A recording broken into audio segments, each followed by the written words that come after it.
Hello students, आज हम class 10th के some application to trigonometry chapter में वर्ड प्रॉब्लम्स करना स्टार्ट करेंगे। इससे पहले मैं ऑलरेडी इससे एक सेशन में मैं एक सेशन ले चुका हूं जिसमें हमने बात किया था सम बेसिक्स ऑफ जब हम एप्लीकेशन टू ट्रिगो करते हैं।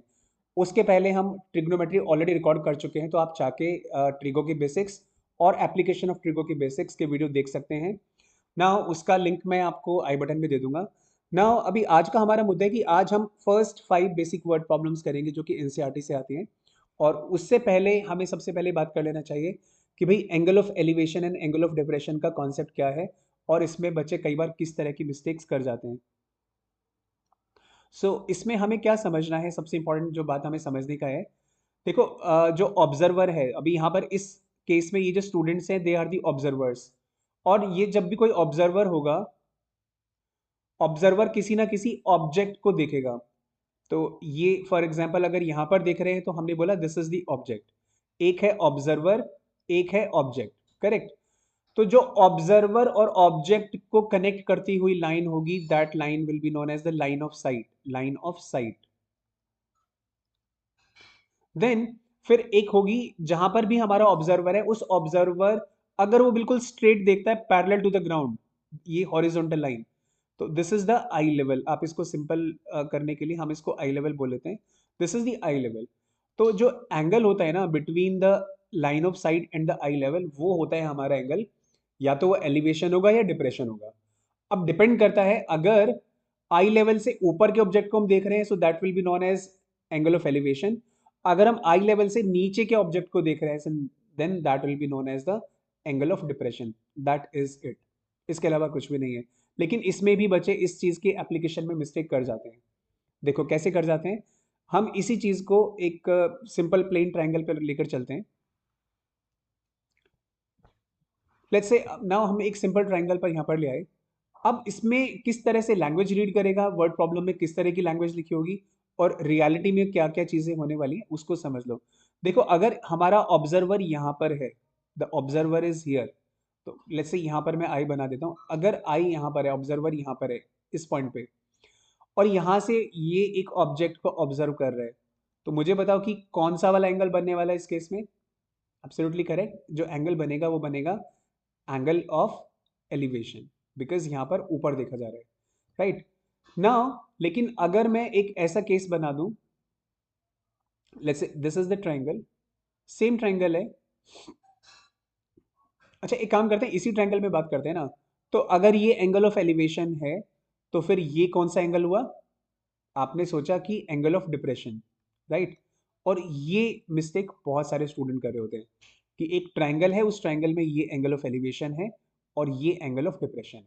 No, this is wrong. ये एक गलत कॉन्सेप्शन है। ऐसा बहुत सारे स्टूडेंट करते हैं। अगर आप नहीं करते हैं तो बहुत अच्छी बात है। I mean you deserve appreciation for that.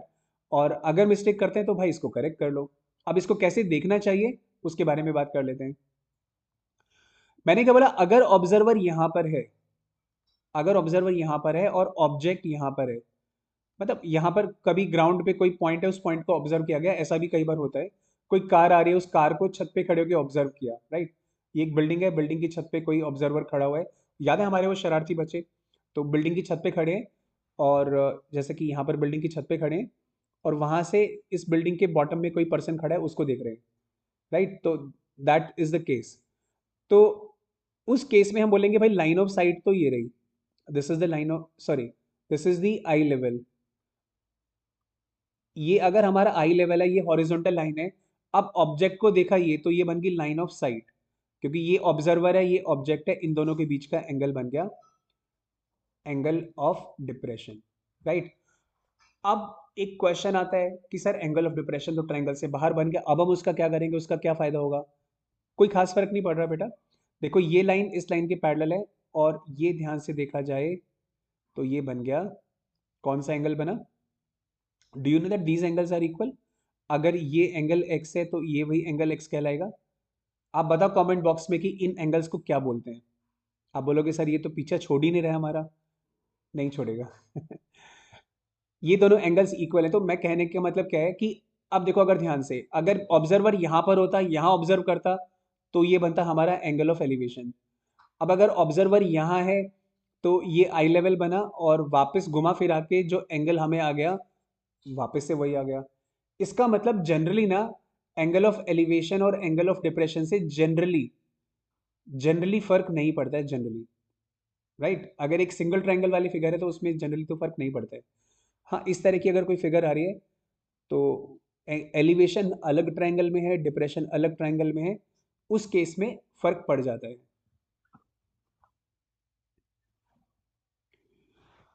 चलो अब पढ़ते हैं कुछ क्वेश्चन और क्वेश्चन करते हैं और देखते हैं कि भाई क्या हमारे लिए उसका इम्प्लीकेशन निकल के आता है। A circus artist is climbing a 20 metre long rope which is tightly stretched and tied from the top of a vertical pole to the ground. अब कई बार है ना बच्चे इस क्वेश्चन को पढ़ के समझने में ही उनको चैलेंज आ जाता है। मैं आपको क्विकली एक्सप्लेन कर देता हूँ कि आपको कैसे देखना चाहिए। तो हमने यहाँ पर पढ़ा तो हमें पता लगा कि एक वर्टिकल पोल है, so this is the pole, this is the vertical pole and find the height of the pole if the angle made by the rope with the ground level is 30 degree. तो अगर आप इसको दोबारा ध्यान से पढ़ते हैं, a circus artist is climbing a 20 metre long rope, इसका मतलब रोप कहाँ पर है पता नहीं हमें, देखते हैं पढ़ के। Which is tightly stretched and tied from the top of a vertical pole, अगर ये एक पोल है, ये top of the vertical pole है, तो यहाँ से स्ट्रेच करके बांधी गई ग्राउंड पे, तो इसका मतलब दिस इज द रोप। देखो मेरा ऑब्जेक्टिव क्या है, मैं फटाफट, मुझे कुछ भी टाइम नहीं लगेगा आपको समझाने में कि ये क्वेश्चन है, ये मैंने कर दिया और मैं आगे चला गया। But what is my objective is, मेरा ऑब्जेक्टिव ये है कि मैं उसको रीड करके, reading between the lines, and आपको गाइड करूं कि how should you read them between the lines, because the questions could be any जो एग्जाम में क्वेश्चन पूछे जाएंगे। और जनरली बच्चे प्रैक्टिस से क्यों भागते हैं कि उन्होंने टीचर ने फटाफट पढ़ के क्वेश्चन करा दिया, टीचर ने तो कर दिया, बच्चे ने देख लिया और उसको लगा उसको समझ में आ गया, जब वो करने लगता है तो उसको आते हैं challenges. So my objective is, and this is how I have been guiding the students, कि बच्चों को सिखाया जाए। देखो एज अ टीचर तो मैं कर सकता हूँ ना, मैं सॉल्यूशन फटाफट सारे दे सकता हूँ, ऐसे तो सारे सॉल्यूशन ऑलरेडी बुक्स में अवेलेबल है। But my objective should be कि मैं आपको एम्पावर करूँ, you as a student I should be able to empower you, that आप जब क्वेश्चन पढ़े, आप क्वेश्चन को पढ़ के आप कुछ समझ सके ना यार कि इसमें क्या करना है, कैसे करना है। अगर मैं आपको पढ़ाने के साथ साथ आपको ये भी समझा पाऊँ, आपकी कैपेबिलिटी बढ़ा पाऊँ, आपकी कैपेसिटी बढ़ा पाऊँ, आप पहले से ज़्यादा चीज़ें कर पाएँ, you know that should be my goal. And with this goal I have been working, that is why I am training the students along with teaching them, right. खैर चलो अभी हम डाइवर्ट नहीं होते अपने टॉपिक से, वापस टॉपिक पे आते हैं। तो this is the rope, this is the pole, इसको इधर बांधा गया और एंगल बन रहा है 30 degree. I think now that is 100% clear कि अब हमें क्या करना है। और 20 मीटर लॉन्ग रोप है, तो ये वाली जो साइड होगी ये 20 होगी। तो अब इसको कैलकुलेट कैसे करना है मैं उसकी डिटेल में नहीं जा रहा हूँ, because that is what you can do. एक ही ट्राइंगल है और आपको पता है कि यहाँ पर आपको निकालना है H, I mean which is the perpendicular, आपको गिवन है हाइपोटेन्यूज, तो आपको पता है कि पी और एच का रेशो कहलाता है साइन थीटा। और आप यहाँ पर जस्ट वैल्यूज पुट कर लीजिए, परपेंडिकुलर पे स्मॉल एच है height of the pole, this is 20 which is equal to sine theta जो कि 30 डिग्री है, तो साइन 30 डिग्री। और इसमें आंसर निकालने में टाइम कितना लगा, आंसर निकल ही गया ऑलमोस्ट, साफ साफ दिख रहा है आंसर कितना है। But anyhow I would leave it up to you that you solve it, alright. There is a purpose of leaving it for you, because आपने कैलकुलेशन सीख लिया है पिछले वाले वीडियो में, एंड नहीं सीखा है तो जाके पहले कैलकुलेशन करना सीख लो, क्योंकि मैंने ना कैलकुलेशन करना सिखाया है। देखो अगर आप यूट्यूब पे कुछ एनसीईआरटी के सोल्यूशन ढूंढते हुए आए हो कि मुझे सोल्यूशंस मिल जाएं और मैं पूरा सोल्यूशन देख के कर लूँ, तो वो तो ठीक है, वो काम आसान है। लेकिन मैं साथ में क्या कर रहा हूँ ना, मैं आपको ये भी सिखा रहा हूँ कि भाई करना कैसे है। तो आप जाओ पहले सॉल्यूशन वहां से देखो, उसको अच्छे से सीखो, उसके बाद जब ये वीडियो अपने आप करोगे तो इसमें सॉल्यूशन सारे खुद करो, that will help you. NCERT के सॉल्यूशंस आपको कहीं भी मिल ही जाते हैं, that's very easy to have, तो आप वेरीफाई कर सकते हैं जब आप इसको सॉल्व करेंगे। Moving on to the next question, a kite is flying at a height of 60 metre above the ground. The string attached to the kite is temporarily tied to a point on the ground. The inclination of the string with the ground is 60 degree. तो find the length of the string assuming that there is no slack in the string. तो बच्चे कई सारे question पूछते हैं sir ये slack का मतलब क्या है, ये एजम्पशन क्या ले रहा है। काइट, चलो ये एक काइट है, दिस इज द काइट, ये उड़ रही है और ये इसका स्ट्रिंग है काइट का, इसको पॉइंट ऑन द ग्राउंड पे बांध दिया गया। ऐसा कई बार बच्चे करते हैं ना, पतंग उड़ाते उड़ाते उसको मांझे को पत्थर में बांध के नीचे रख देते हैं, बोलते हैं कि अभी 2 मिनट रेस्ट करेंगे, अभी अपने आप ऑटो पायलट मोड पे उड़ेगी। तो आपने कभी उड़ाई है ऑटो पायलट मोड पे पतंग? अगर उड़ाई है तो मेरे को कमेंट में लिख के बताओ कि हाँ सर मैंने भी ऑटो पायलट पे पतंग उड़ाई है। तो कई बार बच्चे ने ऑटो पायलट पे पतंग पतंग उड़ा दी, पत्थर पे बांध के नीचे ग्राउंड पे रख दिया ना। ये इसने बोला कि assuming that there is no slack in the string. अब जो बच्चे जिन्होंने पतंग उड़ाई ना उनको पता है कि एक्चुअली पतंग का धागा ऐसे नहीं जाता है, वो इसमें हल्की सी स्लैक ऐसे होती है, ऐसे करके। लेकिन उसने क्या बोला कि आप एज्यूम कर लो कि कोई स्लैक नहीं है, तो आप इस केस को एज्यूम नहीं करने वाले हैं। This will be the case that you will assume. Alright, इसलिए उसने ऐसा बोला है कि उनको पता है ना, बच्चे बड़े पतंगबाज होते हैं, तो उनको पता रहता है कि स्लैक होता है। तो अब कोई बच्चा अगर ऐसे फिगर बना लाएगा तो बोलेगा सर इसमें तो आपका ट्रिग्नोमेट्री अप्लाई नहीं कर पाऊंगा मैं। तो इसीलिए बोला गया है कि स्लैक नहीं है, ऐसे एज्यूम करके चलो। अब पतंग उड़ रही है तो पतंग के केस में देखो क्या निकालना है, 60 मीटर अबव द ग्राउंड। इसको पता है कि 60 मीटर पे उड़ रही है। द ये हो गया temperate at the point of the ground, the inclination of string with the ground is 60 degree, this is 60 degree. Find the length of the string assuming that there is no slack. तो now we have to find this, we have to find the hypotenuse. अब वापस से इस question में ये आपके पता है कि ये परपेंडिकुलर है, ये हाइपोटेन्यूज है। तो अगेन हम लगाएंगे P और H का ratio, which is now this in this case will be sine 60 degree. P और H की आपने वैल्यूज रखनी है, perpendicular is 60, hypotenuse is x, sine 60 आपको पता ही है कि √3/2 होता है। Just cross multiply and get the value of x। Alright, हम इसकी डिटेल में नहीं जा रहे हैं। Now this question, a contractor plans to install 2 slides for the children to play in the park. Now, for the children below the age of 5 years, she prefers to have a slide whose top is at a height of 1.5 meter and is inclined an angle of 30 degree to the ground, whereas for the adult children, she wants to have a steep slide at a height of 3 meter and inclined at an angle of 60 degree to the ground. What is the what should be the length of the slide in each case? देखो, जो slide वाला झूला होता है, जैसे ये slide वाला झूला है, तो इसने ये पूछी है ये कितनी है और ये कितनी है इन दोनों केसेस में। एक थोड़े बड़े बच्चों के लिए, एक थोड़े छोटे बच्चों के लिए। तो आप खुद देख के बताओ कि इनमें से बड़े बच्चों की कौन सी लग रही है, छोटे बच्चों की कौन सी लग रही है। एकदम सही अंदाजा लगाया आपने, ये छोटे बच्चों की लग रही है, क्योंकि इस पे बैठेंगे तो वो धीरे धीरे जाएंगे और हाइट भी कम है और थोड़ा स्टीपनेस भी ज़्यादा है। सॉरी, थोड़ा स्टीपनेस भी कम है। और लेकिन यहाँ पे देखेंगे तो हाइट भी ज़्यादा है और स्टीपनेस भी ज़्यादा है, राइट। तो बड़े बच्चे इसको हैंडल कर लेंगे। वैसे कुछ ज़्यादा ही स्टीप लग रहा है, खतरनाक लग रहा है इस टाइम देखने में, बट नो वरीज। तो यहाँ पर सिंपली ये बोला गया है कि भाई देखो, दो तरह के झूले बनाए हैं, एक थोड़ा ज़्यादा स्टीप है और इस तरह से करके। अब इसको एक काम करते हैं, एक बार पहले हमें क्वेश्चन को पढ़ना चाहिए, समझना चाहिए कि हो क्या रहा है। उसके बाद एक बार वापस से क्वेश्चन पे जाके हमें उसको मार्क करना शुरू कर देना चाहिए। अब देखो, for the children below the 5 years, इस यहाँ तक हमें कोई फर्क नहीं पड़ता क्या बोला है। She prefers to have a slide whose top is at a height of 1.5 metre and is inclined at an angle of 30 degree.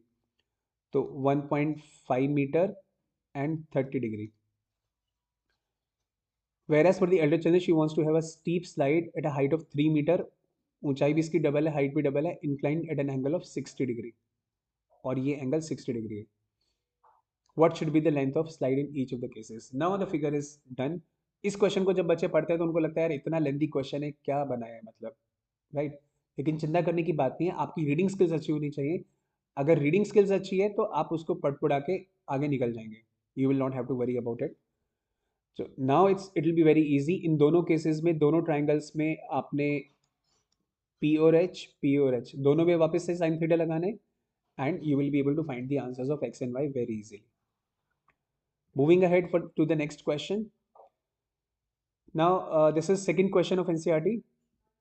A tree breaks due to storm and the broken part bends so that the top of the tree touches the ground, making an angle of 30 degree with it. The distance between the foot of the tree and the point where the top touches to the ground is 8 meter. Find the height of the tree. अब इस question में कई बार बच्चे imagine नहीं कर पाते हैं कि हो क्या रहा है। कभी कभी वो फिगर बना लेते हैं लेकिन गलत आंसर करते हैं। जैसे हाइट ऑफ द ट्री, बच्चे जनरली इसको लेते हैं, this is the height of the tree, लेकिन actually this is not the height of the tree. बात करें original height of the tree की, तो सीन क्या है कि कुछ एक ट्री ऐसा हुआ करता था, ऐसा, वो यहाँ तक कहीं आ रहा था, हवा चली, यहाँ से बेंड होके ये वाला हिस्सा यहाँ पर आया और ऐसे ग्राउंड को टच करने लगा और इस तरह से बेंड हो गया यहाँ से। ऑलराइट, तो अब अगर देखा जाएगा तो what is the height of the tree, अगर मैं इस वाले पार्ट को एच नहीं बोलता, इसको मैं एक्स बोल लेता हूँ, इसको मैं वाई बोल लेता हूँ। तो एक्चुअली अगर हमें हाइट ऑफ द ट्री निकालना है, हाइट ऑफ द ट्री का मतलब हुआ जो original height of the tree है, so that will be X plus Y. इस बात का आपको ध्यान रखना चाहिए, अगर ये बात अपने ध्यान है तो फिर आप इसमें गलती नहीं करेंगे। करेक्ट। और क्या बोला है इसने, उसको पढ़ लेते हैं। ग्राउंड के साथ टच करता है 30 डिग्री पे, so that the top of the tree touches the ground making an angle of 30 degree with it. तो ये टॉप ऑफ द ट्री है, हाँ ये बात भी ध्यान रखने की है। Actually this is the top of the tree, right. जो यहाँ हुआ करता था, यहाँ पर देखो, यहाँ पर टॉप ऑफ द ट्री हुआ करता था, जो कि ऐसे बेंड होके आके अभी यहाँ पे टच कर रहे हैं। And the distance between the foot of the tree to the point where the top touches the ground, this is the point where top touches the ground and this is the foot of the tree जो कि अभी भी वहीं पे है। इन दोनों के बीच का डिस्टेंस यहाँ पर गिवन है, दिस इज 8 मीटर। तो नाउ इट्स वेरी इजी। अब आपके पास बेस अवेलेबल है, तो आपको परपेंडिकुलर निकालना है, तो इसमें 10 लगाएंगे। आपके पास बेस अवेलेबल है तो आपको ये निकालना है हाइपोटेन्यूज, तो आप इसमें cos थीटा लगाएंगे। And you can find x, you can find y, दोनों निकल जाएंगे। हाइट ऑफ द ट्री के लिए दोनों को ऐड कर दोगे and you will get your answer, right. So my task, मैंने अपने लिए जो टास्क रखा, this is how I do with the students every year, year by year मैं यही मेथड यूज करता हूँ। पहले उनको अच्छे से कैलकुलेशन सिखा दो और उसके बाद में फिर उनको वर्ड प्रॉब्लम को ब्रेक करना सिखा दो कि this is how you read the word problem between the lines, किन बातों का ध्यान रखना है, what are the special points to be taken care of. जैसे इस केस में this is the special point to be taken care of. अगर आप इस बात का ध्यान नहीं रखते हो तो मिस्टेक होगी, और अगर आप क्वेश्चन को बार बार भी पढ़ते हो लेकिन आप ये बात आपके ध्यान से उतरती है तो आप हर बार मिस्टेक करेंगे, right. That's why I focus on the key points. अगर मैं की पॉइंट्स सिर्फ कराऊंगा तो बच्चों को वो की पॉइंट्स याद रहते हैं and they generally do not commit the mistake after that, right. और जो बच्चे ध्यान नहीं देते फिर उनको बार बार मिस्टेक करनी पड़ती है।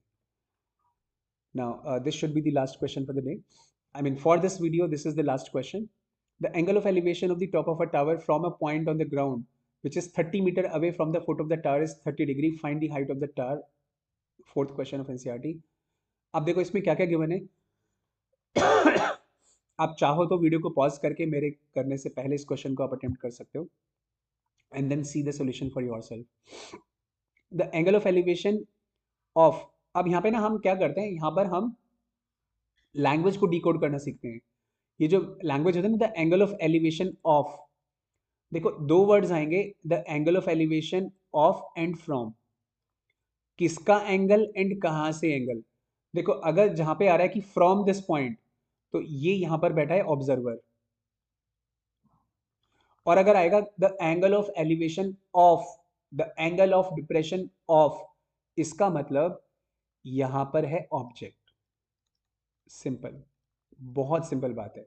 अब देखो इसमें ध्यान से पढ़ते हैं, the angle of elevation of the top of a tower, इसका मतलब किसको दिखा जा रहा है, ऑब्जेक्ट क्या है, the top of the tower. From, कहां से, तो ये आ गया ना, फ्रॉम ये रहा और ऑफ ये रहा, तो ये आपको हर जगह पर मिलेगा कि कहां से देखा जा रहा है और किसको देखा जा रहा है। तो जिसका एंगल बन रहा है मतलब जिसको देखा जा रहा है वो ऑब्जेक्ट है, और जहां से देखा जा रहा है वहां पर ऑब्जर्वर है। From a point on the ground, इसका मतलब यहां पर हमारा ऑब्जर्वर है, ये हमारा ऑब्जेक्ट है। तो अब देखो ऑब्जर्वर नीचे है, ऑब्जेक्ट ऊपर है, तो ऑब्वियसली बात है एंगल ऑफ एलिवेशन ही बनेगा, और लिखा भी वही है। So the angle of elevation of the top of a tower from the point on the ground which is 30 meter away. Now what is 30 meter away? Ground is 30 meter away? No, the point on the ground is 30 meter away from the foot of the tower. This is the foot of the tower and इस foot of the tower से 30 meter away पर ये point है। Now again this reading between the lines and understanding what is 30 meter away, what is 30 degree, sometimes इसमें बच्चे confuse होते हैं, right. तो प्रोबेबली एक पहला क्वेश्चन था जिसमें हल्का फुल्का एक लैंग्वेज ऐसा था। मतलब देखा जाए अगर ध्यान से तो सारे ही क्वेश्चन में हमें लैंग्वेज को समझना जरूरी है। यहाँ पर थोड़ा सा लैंग्वेज को कॉम्पैक्ट किया है, थोड़ा यहाँ पर इंग्लिश ग्रामर का थोड़ा खेल दिखाया है, तो उसको समझने के लिए हम सारे के सारे क्वेश्चंस ऐसे ही करने वाले हैं। ऐसे हम डिस्कस करेंगे, डाइसेक्ट करेंगे, पूरा इसका पोस्टमार्टम कर देंगे।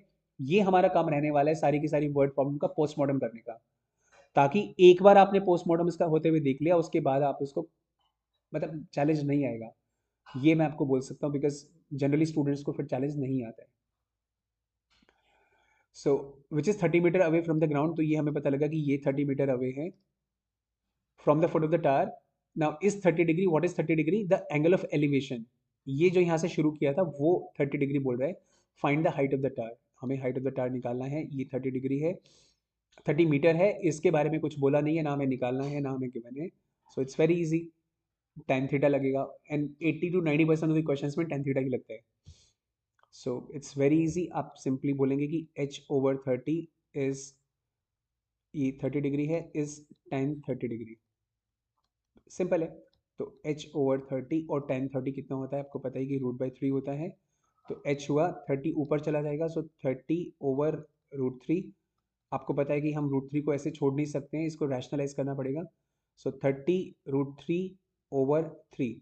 तो जब आप इसको डिवाइड करेंगे, so what answer you will get? You will get 10√3 metres, because यहाँ पर ये मीटर में गिवन है. सो आप लिख सकते हैं एंड में, therefore height of the tower is 10√3 meters.